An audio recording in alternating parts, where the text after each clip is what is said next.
vamos a hablar de diabetes. ¿Qué es y qué secuelas tiene subestimar por allí un diagnóstico y, por supuesto, el tratamiento de esta enfermedad? Está con nosotros Pablo Ferrada, que es médico clínico endocrinólogo del Hospital Español.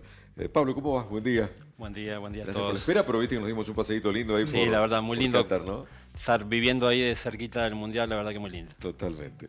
Pablo, una vez más, te pedimos repasar qué es la diabetes y cuándo aparece.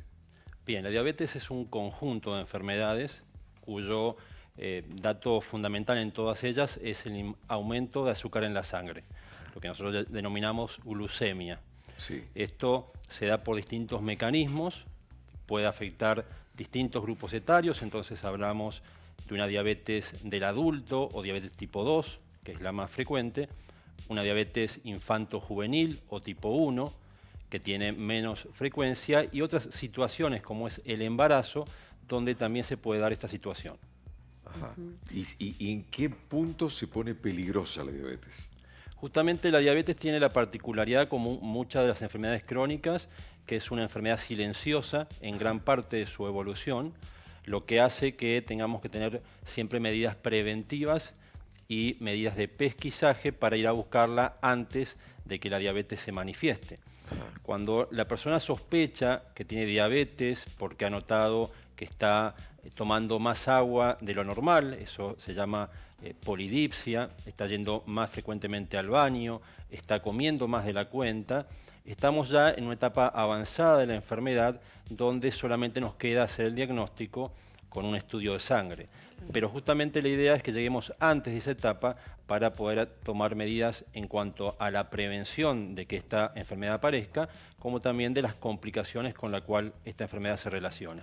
¿Y qué atrae diabetes, digamos? O te lo cambio, digo, ¿qué deberíamos evitar para no tener diabetes?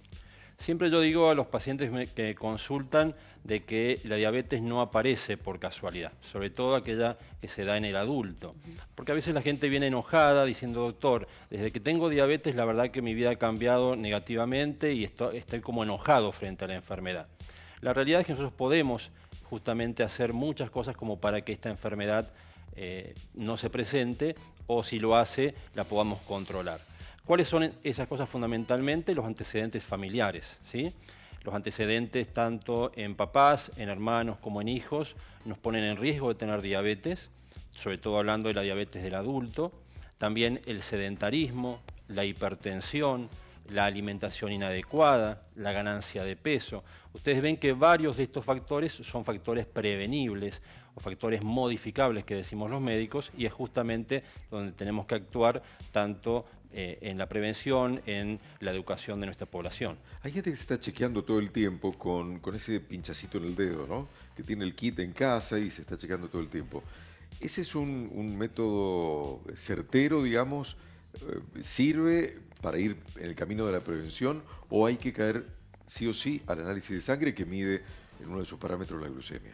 Sí, este procedimiento se llama monitoreo glucémico.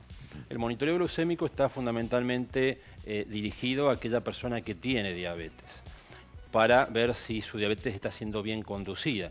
¿Por qué? Porque el diagnóstico se debe hacer con un estudio de sangre, es un estudio muy simple, se llama glucemia, solamente nos exige llegar al laboratorio habitualmente por la mañana con un ayuno nocturno, por supuesto previa consulta al médico como para que éste solicite este laboratorio. A tal punto de que se sugiere que este análisis de sangre, es decir, glucemia, se mida por lo menos una vez por año en todo adulto y en más aquel que tiene factores de riesgo.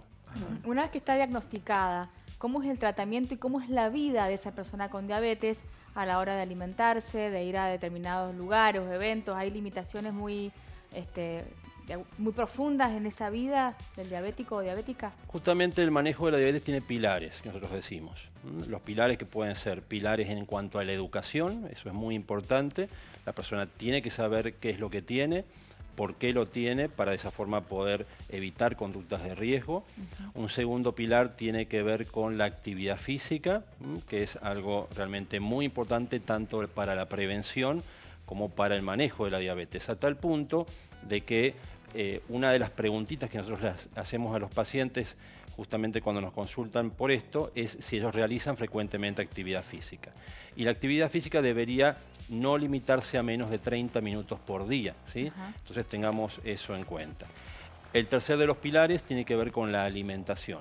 Y en ese sentido, si bien es verdad que la persona por ahí viene mal acostumbrada a alimentarse previo a esa consulta, si todos comiésemos como debe comer una persona con diabetes saludablemente, la verdad que nos iría mucho mejor en la salud. Se puede dar gustadas, por ejemplo, el casamiento de la hija de alguien es diabética, la mamá o el papá puede, no sé, brindar con vino, champán, o sea, te pregunto cosas por ahí cotidianas, pero que no sabes realmente.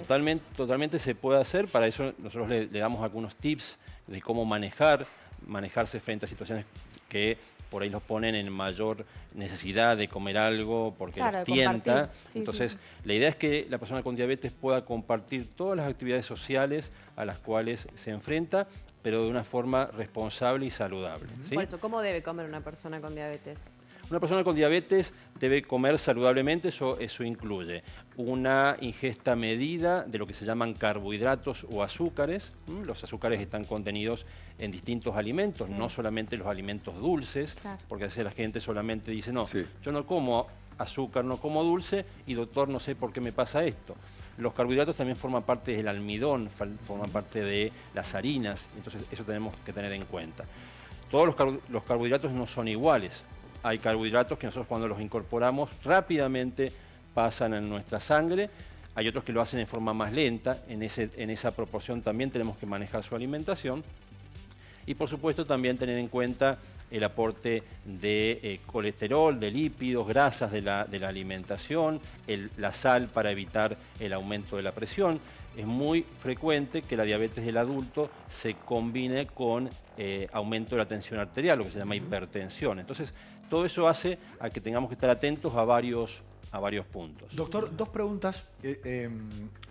Se habla de que el mundo, la pandemia es la obesidad y la diabetes, va como atada, digamos, a eso, ¿no? El hecho de mal alimentarnos en el mundo está haciendo de que crezca el número de diabéticos en el mundo. ¿Hay una pandemia de diabetes en el mundo? Esa es la primera pregunta. Y la otra que tengo para ustedes es si una persona corrige su obesidad y su modo de alimentarse y baja de peso, ¿es posible revertir un cuadro de diabetes? Sí, mira, ambas preguntas son muy interesantes. Justamente cuando uno revisa los últimos números de diabetes que ofrece la Federación Internacional de Diabetes de este último 2021, los próximos de este año van a estar publicados en breve. Por un lado nos encontramos con más de 530 millones de personas con diabetes en el mundo, hablando de personas adultas. En lo que tiene que ver con Sudamérica y América Central, este número está aproximadamente en 33 millones. O sea que tengamos en cuenta que casi una Argentina completa con personas con diabetes hoy viven en nuestra región. Claramente cuando uno habla de pandemia siempre viene a la mente el COVID-19, es más, hoy es muy común que hagamos hasta referencia en el tiempo, qué pasaba antes y después del COVID, es como que tenemos ese punto de corte en nuestra historia, y la verdad que la diabetes no es una enfermedad que haya iniciado hoy, es una enfermedad que existe hace mucho tiempo atrás, a tal punto de que se estima de que de aquí al 2045 va a haber un incremento en nuestra región de un 50% más del que tenemos actualmente. Es más, en Argentina ya hace varios años se hace lo que se llama la Encuesta Nacional de Factores de Riesgo. Es una encuesta que se hace a nivel poblacional, como si fuese un censo en salud, y lo que hemos visto lamentablemente es que esos números se han incrementado progresivamente.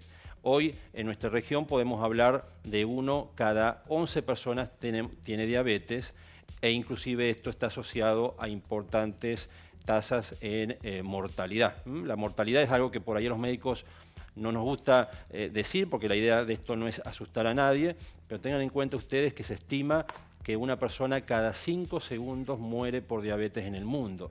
Esto realmente la pone en una situación de salud pública muy importante. Y con respecto a la segunda pregunta, eso que comentas vos, es decir, modificar los hábitos es fundamental, ¿sí? Y esa modificación de hábitos, que fundamentalmente estará diseñado a mejorar nuestra alimentación, a incorporar actividad física, de esa forma que mejore nuestro peso corporal, disminuya nuestro perímetro de cintura. Tengamos en cuenta que una persona, un varón que tiene un perímetro de cintura, y eso lo podemos medir en casa con una cinta métrica de más de 102 centímetros, es un varón de riesgo para desarrollar diabetes. Esa misma medida en una mujer se estima alrededor de los 88 centímetros en cintura, midiéndola a nivel del ombligo. Entonces, claramente tenemos que hacer medidas preventivas para evitar que estos números, que son alarmantes, muchas veces pasan como desapercibidos en el tiempo, no se nos vengan encima. Pablo Ferrada, gracias por acompañarnos. Ha sido un gusto. Un gusto.